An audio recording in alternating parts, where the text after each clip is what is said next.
Welcome back students. हम पढ़ रहे हैं बीएससी फर्स्ट, सब्जेक्ट आपका जूलॉजी और बुक आपकी चल रही है सेल बायोलॉजी और यूनिट नंबर चल रही है आपकी 3rd और पार्ट नंबर है आपका 26। ठीक है, सेल बायोलॉजी के अंदर हम पढ़ रहे थे बायोकेमिकल। क्या पढ़ रहे थे? बायोकेमिकल। ये बायोकेमिकल के अंदर हम प्रोटोप्लाज्म में जो पाए जाने वाला बायोकेमिकल हम बात कर रहे थे कार्बोहाइड्रेट की। किसकी बात कर रहे थे? कार्बोहाइड्रेट। और कार्बोहाइड्रेट के रूप में हमने आपसे बात की थी कि कार्बोहाइड्रेट होते हैं वो 3 रूपों में पाए जाते हैं। कितने रूपों में पाए जाते हैं? 3 रूपों में। मोनोसेकेराइड, ओलिगोसेकेराइड और पॉलीसेकेराइड। ठीक है, तो हम बात कर रही थी मोनोसेकेराइड की। आज हम बात करेंगे जो होता है आपका ओलिगोसेकेराइड।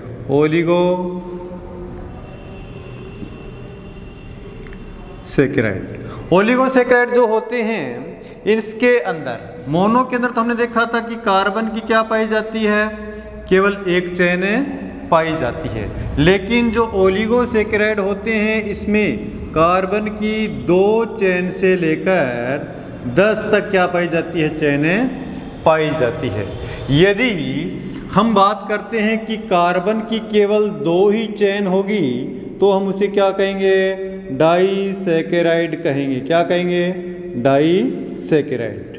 और हम ओलिगोसेकेराइड के अंदर जो आपके सबसे प्रमुख जो ओलिगोसेकेराइड होते हैं वो क्या होते हैं? डाइसेकेराइड ही होते हैं। यानी कि ट्राइसेकेराइड, टेट्रासेकेराइड के बारे में नहीं पढ़ेंगे, हम क्या पढ़ेंगे?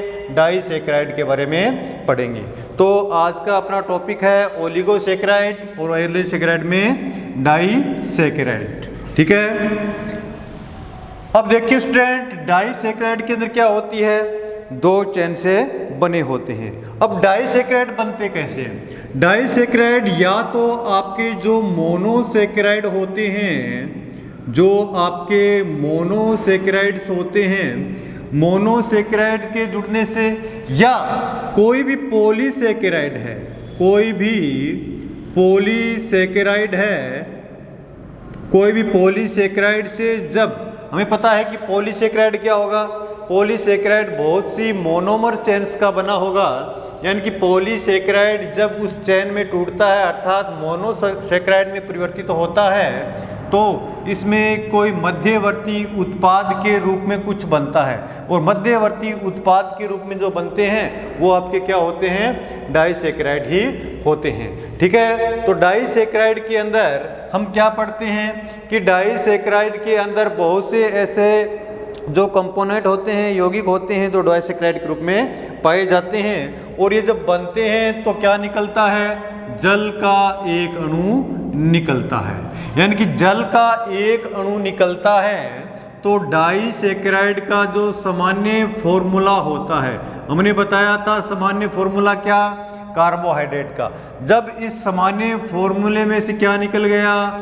-1H2O हो गया तो हम इसको कैसे लिख सकते हैं? इसके सामान्य फॉर्मूले को H2O(N-1) इस प्रकार से लिख सकते हैं। तो ये क्या हो गया? ये आपका जो फॉर्मूला है ये डाइसेकेराइड का होता है। अर्थात डाइसेकेराइड बनते हैं जैसे C6H12O6 प्लस C6H12O6। यानी कि इसके अंदर से जब ये 2 मोनोमर इकाई हैं, यानी कि 2 मोनोसेकेराइड जब आपस में जुड़ते हैं तो क्या बनेगा? आपका डाइसेकेराइड बनेगा। तो डाइसेकेराइड बनेगा तो ये इसमें से क्या निकल जाएगा? इनमें से एक जल का अणु निकल जाता है। तो ये क्या हो जाएगा? C12H22 और O11 प्लस क्या प्राप्त होगा, जल का अणु प्राप्त होता है। तो इस प्रकार से ये क्या बनते हैं, डाइसैकेराइड बनते हैं। और जो डाइसैकेराइड होते हैं वो कौन कौन से होते हैं वो देख लीजिए। डाइसैकेराइड के रूप में जो हम बात करेंगे, आपकी जो डाइसैकेराइड होता है, एक तो आपने माल्टोज को माल्ट शुगर भी कहा जाता है, ठीक है, माल्टोज को बोलते हैं माल्ट शुगर।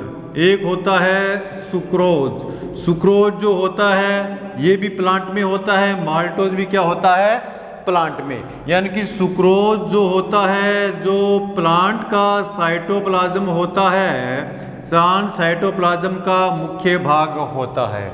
इसके अलावा हम बात कर लेते हैं लैक्टोज की बात कर लेते हैं। किसकी बात कर लेते हैं, लैक्टोज की बात कर लेते हैं। जो लैक्टोज होता है वो एनिमल्स के अंदर पाया जाता है। लैक्टोज जो होता है वो एनिमल्स के अंदर पाया जाता है, यानी कि एनिमल्स का जो दूध होता है उसमें पाया जाता है। इसलिए लैक्टोज को हम क्या बोलते हैं, लैक्टोज को हम मिल्क शुगर भी कहा जाता है। क्या कहा जाता है, मिल्क शुगर भी कहते हैं। तो ये तीन प्रकार के हम कंपोनेंट्स या कार्बोहाइड्रेट जो डाइसैकेराइड्स के रूप में होते हैं, इनका अध्ययन करेंगे।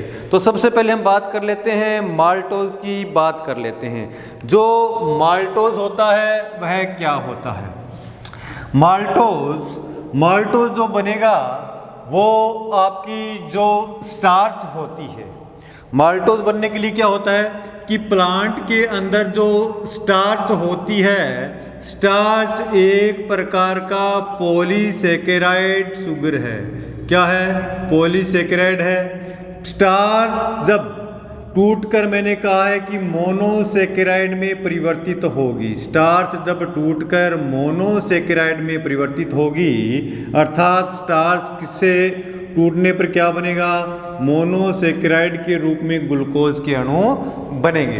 तो जब ये स्टार्च टूटती है तो मध्यवर्ती उत्पाद के रूप में क्या बनती है, माल्टोज बनती है। अर्थात माल्टोज प्रकृति में सीधे रूप से नहीं पाई जाती है, जबकि स्टार्च का ग्लूकोज में परिवर्तन के समय एक मध्यवर्ती उत्पाद के रूप में बनती है। तो बनेगी कैसे, अब देखिए, जो आपकी स्टार्च होगी वो इस प्रकार से, यहाँ पर OH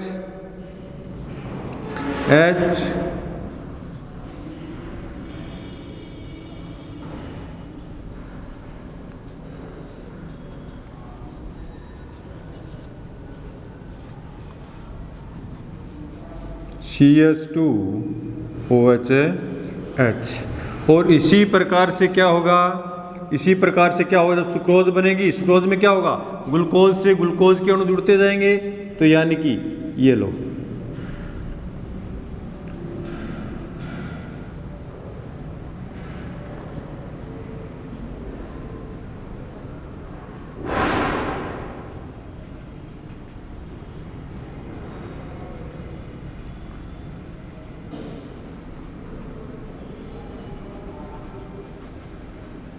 तब इसमें से क्या होता है कि ये दो अणु होते हैं, इनमें से क्या निकलता है कि एक जल का अणु निकल जाता है। और जैसे ही यहाँ से एक जल का अणु निकलेगा, तो जैसे ही यहाँ पर जल का अणु निकलेगा तो यहाँ पर क्या हो जाएगी, एक प्रकार की बॉन्डिंग हो जाएगी। और ये जो बॉन्डिंग होती है इसे क्या बोलते हैं, इस बॉन्डिंग को ग्लाइकोसिडिक बॉन्ड कहा जाता है। क्या कहा जाता है, ग्लाइकोसिडिक बॉन्ड। अर्थात जो ओलिगोसैकेराइड होते हैं उनमें क्या पाया जाता है, ग्लाइकोसिडिक बॉन्ड पाया जाता है।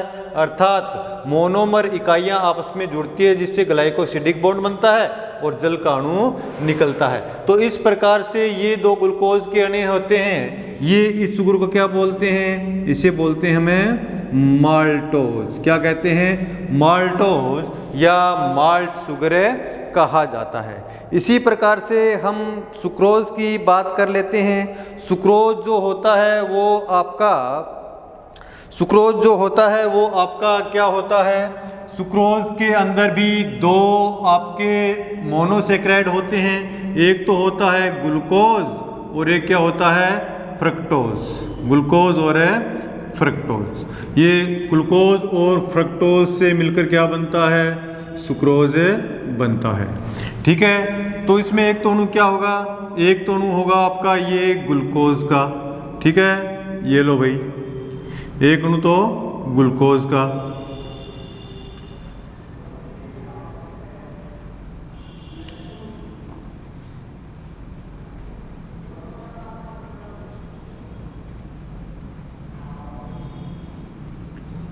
CH2OH, ये कोई ग्लूकोज का अणु है।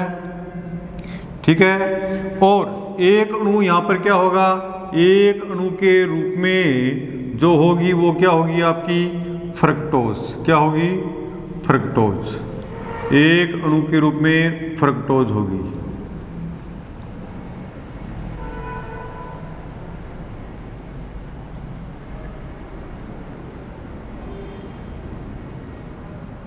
ये क्या है, ये एक फ्रक्टोज का अणु है, एक ग्लूकोज का अणु है और एक क्या है, फ्रक्टोज।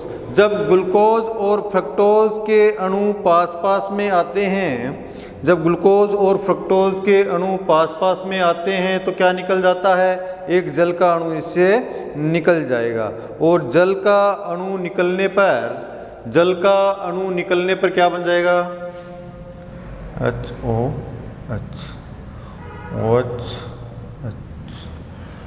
CH2OH, CH2OH जल का अणु, इसमें से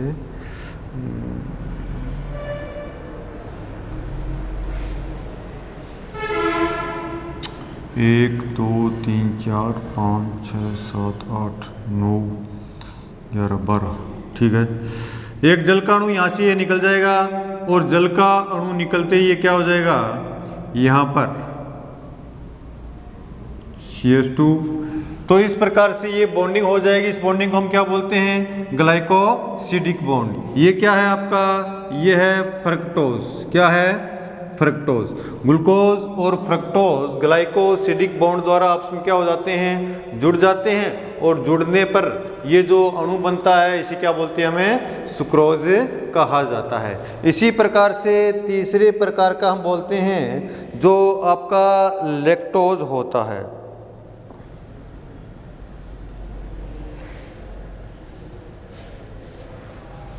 लैक्टोज में देखो,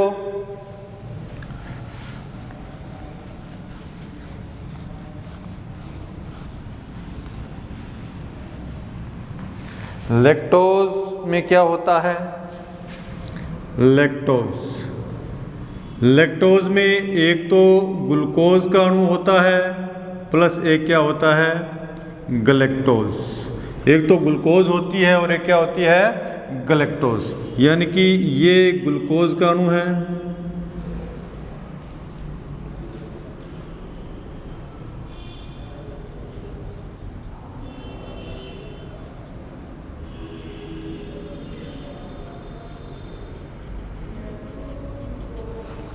और एक अणु क्या होता है इसमें, एक अणु होता है आपका गलेक्टोज। एक ग्लूकोज का और एक अणु गलेक्टोज का होता है, HOH।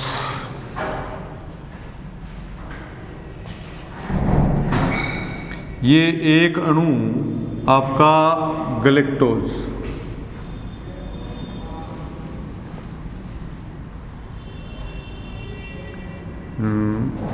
OH, HOH,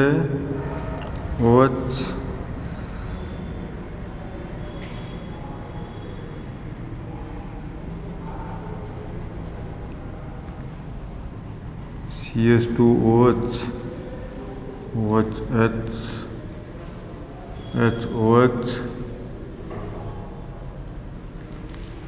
ये गलेक्टोज है, यहाँ से एक जल का अणु निकल जाएगा। जैसे ही यहाँ से एक जल का अणु निकलता है तो क्या हो जाएगा, इनके बीच में बॉन्डिंग हो जाएगी। यानी कि एक ग्लूकोज का अणु और एक है गलेक्टोज का अणु मिलकर क्या बनाता है, लैक्टोज शुगर बनाता है। लैक्टोज शुगर को हम क्या बोलते हैं, मिल्क शुगर भी कहा जाता है। लैक्टोज शुगर क्या बोलते हैं, हमें मिल्क शुगर भी कहा जाता है। ये तो बात थी आपकी ओलिगोसैकेराइड या डाइसैकेराइड के रूप में। अब जो नेक्स्ट शुगर है वो पढ़ते हैं हम पॉलीसैकेराइड। पॉलीसेकेराइड में क्या होता है? पॉलीसेकेराइड में बहुत सी मोनोसेकेराइड या मोनोमर इकाइयाँ जो होती है वो आपस में क्या रहती है? जुड़ी हुई रहती है। और इन इकाइयों के जुड़ने से जो भी आपकी संरचना बनती है उसे हम क्या कहते हैं? उसे हम क्या कहेंगे? उन इकाइयों से मिलने से जो पॉलीसेकेराइड होगा, ये एक तो देखो जो पॉलीसेकेराइड होता है ये जटिल होता है। कैसा होता है? जटिल होता है। जटिल होने के कारण ये स्वाद में मीठा नहीं होता है और जल में भी क्या होता है? घुलनशील होता है। पॉलीसेकेराइड जल में भी घुलनशील होता है। और ये जो होता है ये बहुत सी मोनोमर इकाइयों का बना होता है और इन इकाइयों को क्या बोलते हैं? पॉलीसेकेराइड के पॉलीमर्स कहा जाता है। क्या कहा जाता है? पॉलीमर कहा जाता है। तो ये पॉलीमर इकाइयों के रूप में पाया जाता है। और जो पॉलीसेकेराइड होते हैं, पॉलीसेकेराइड जटिल संरचना के रूप में, यानी कि इस प्रकार से एक अणु से दूसरे अणु क्या होंगे? आपस में जुड़े रहते हैं। एक अणु से दूसरे अणु इस प्रकार से आपस में जुड़े रहते हैं। जब एक अणु से दूसरे प्रकार के अणु जुड़े रहते हैं तो अणुओं की इस प्रकार से क्या बन जाती है? बहुत ही बड़ी स्ट्रक्चर बन जाती है। तो ये लंबी संरचना के रूप में, लंबी इकाइयों के रूप में पॉलीसेकेराइड्स पाए जाते हैं। और पॉलीसेकेराइड भी इन इकाइयों के आधार पर दो प्रकार के होते हैं। दो प्रकार के कौन कौन से? एक तो क्या होता है? होमोपॉलीसेकेराइड। होमोपॉलीसेकेराइड। और एक क्या होता है? हेटेरोपॉलीसेकेराइड। एक होमोपॉलीसेकेराइड और हेटेरोपॉलीसेकेराइड। होमोपॉलीसेकेराइड में क्या होता है? लगभग 90% जो इकाइयाँ होती है वो एक ही प्रकार की मोनोसेकेराइड इकाइयाँ होती है। जबकि हेटेरोपॉलीसेकेराइड में क्या होता है कि इसकी जो मोनोमर इकाइयाँ होती है ये विषम प्रकार की होती है, यानी कि अलग अलग प्रकार की इकाइयों से मिलकर बना होता है। जो आपके पॉलीसेकेराइड होते हैं वो हैं आपके स्टार्च है, ग्लाइकोजन है, सेल्यूलोज है, सेलुलोज है आदि सब क्या होते हैं?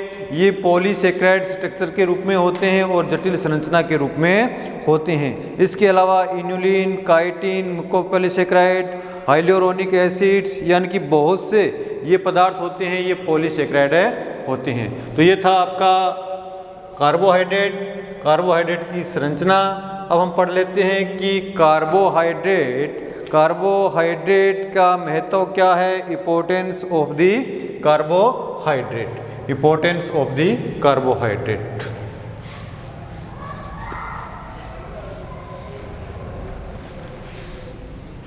Importance of the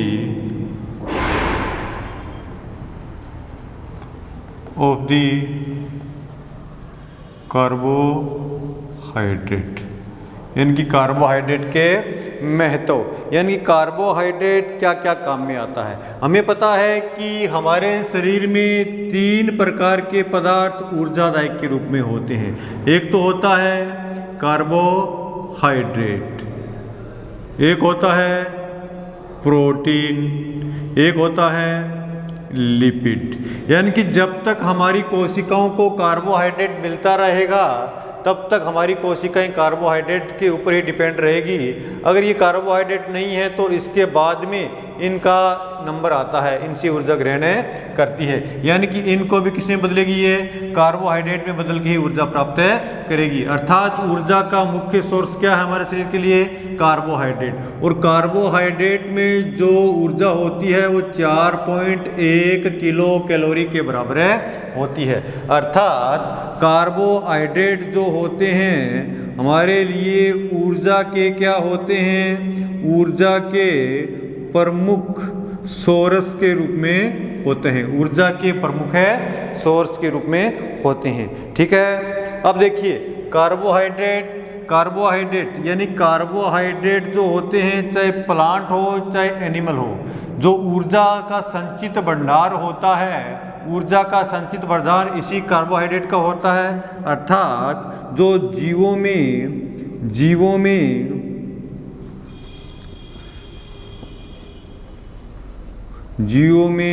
ऊर्जा संचित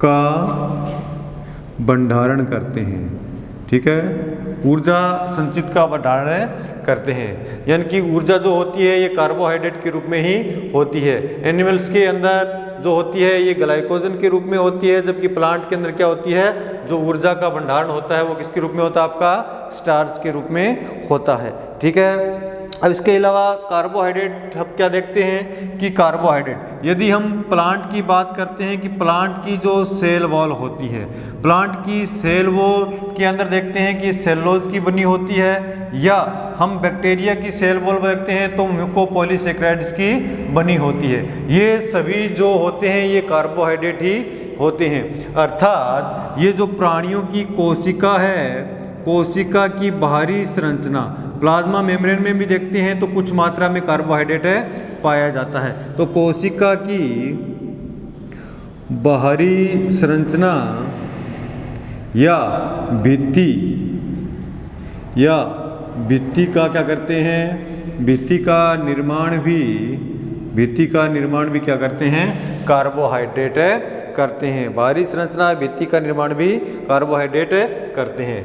और जो कार्बोहाइड्रेट होते हैं, कार्बोहाइड्रेट हमने देखा है कि जो न्यूक्लिक एसिड होते हैं, न्यूक्लिक एसिड के अंदर क्या पाई जाती है, राइबोज शुगर पाई जाती है। क्या पाई जाती है, राइबोज शुगर। अर्थात न्यूक्लिक एसिड का निर्माण भी किसके द्वारा होता है, ये कार्बोहाइड्रेट न्यूक्लिक एसिड का भी क्या करते हैं, निर्माण करते हैं। इसके अलावा हम देखते हैं कि जो कार्बोहाइड्रेट हैं, जो हमारी जो अस्थियां हैं, बोन्स हैं या पेशियां हैं, आदि के लिए संधि का कार्य करते हैं, आदि को जोड़ने का कार्य करते हैं। ये भी क्या करते हैं, कार्बोहाइड्रेट करते हैं। इसके अलावा हमारे शरीर से स्त्रावित होने वाली लार, म्यूकस आदि सभी में ही क्या पाया जाता है, यही कार्बोहाइड्रेट पाया जाता है।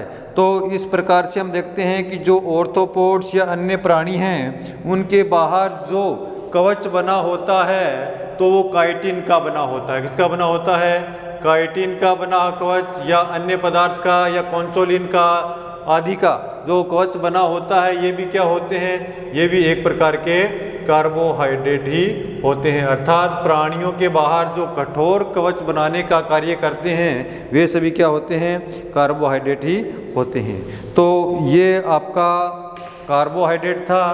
कार्बोहाइड्रेट यहाँ आपका कंप्लीट होता है।